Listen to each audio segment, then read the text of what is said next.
Selanjutnya kami persilakan dari fraksi Partai Nasdem.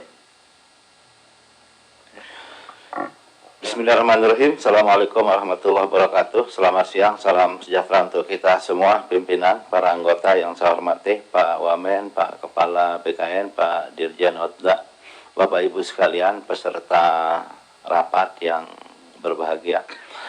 Pertama, saya menyampaikan aspirasi dari teman-teman CASN sama CP3K, Pak Kepala BKN.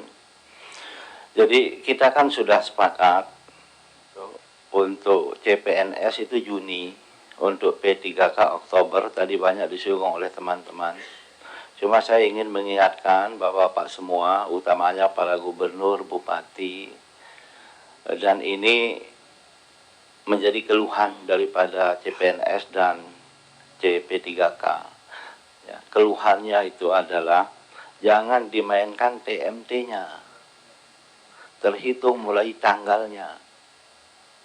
Kadang-kadang nanti diangkat Juni misalnya PNS, P3K diangkat Oktober, tapi TMT-nya jadi Agustus untuk PNS, kemudian jadi Desember untuk CP3K. Akhirnya kemudian mereka akan menerima gaji, itu patokannya kan TMT itu.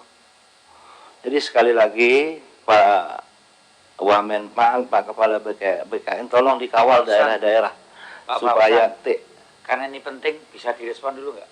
Ini sekali Pak. Iya, boleh. Silakan Pak. Patokannya apa ini? Pengangkatannya atau? Izin pimpinan, untuk TMT CPNS wajib paling lambat 1 Juni dan untuk P3K paling lambat 1 Oktober. Itu paling lambat. Terima kasih dan mohon para gubernur, para bupati, wali kota, ini Pak Kepala BKN sudah menegaskan itu. Jadi TMT untuk PNS, CPNS, TMT untuk CP3K itu Juni untuk PNS, P3K bulan Oktober. Terima kasih Pak Kepala BKN. Insya Allah ini membuat tenang pada CPNS dan CP3K kita.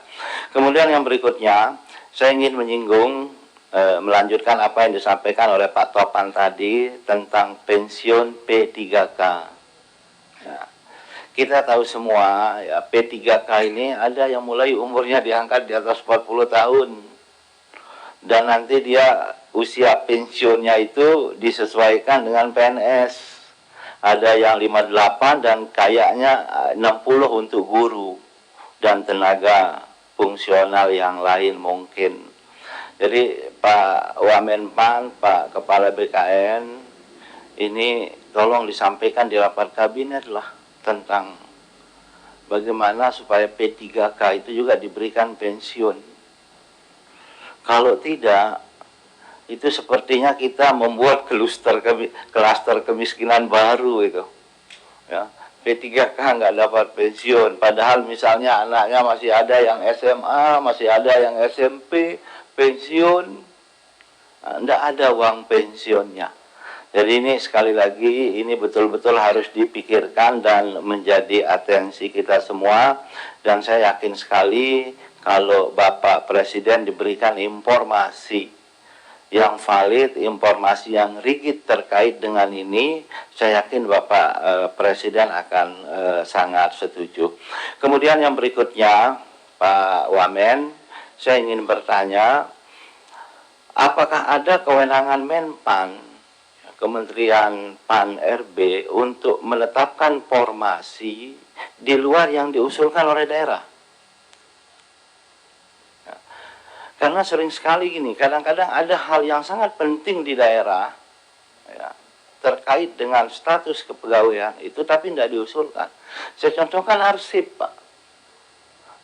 Kemarin kita mengunjungi arsip itu kasihan sekali, ya. Apalagi di daerah. Ya, sering sekali arsip itu tidak begitu dihiraukan, padahal posisinya sangat penting. Nah, tadi Pak Ketua Komisi juga menyinggung itu.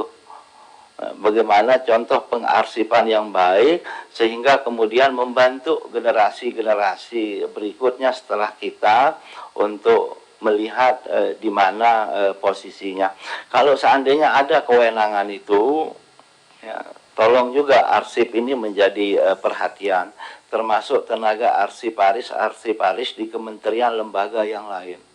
Ya, kita ini ya sering sekali pusing ya, ketika itu kita butuhkan.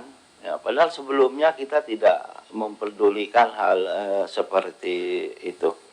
Saya kira itu dari saya pimpinan. Terima kasih. Assalamualaikum warahmatullahi wabarakatuh. Terima kasih Pak Fauzan Khalid.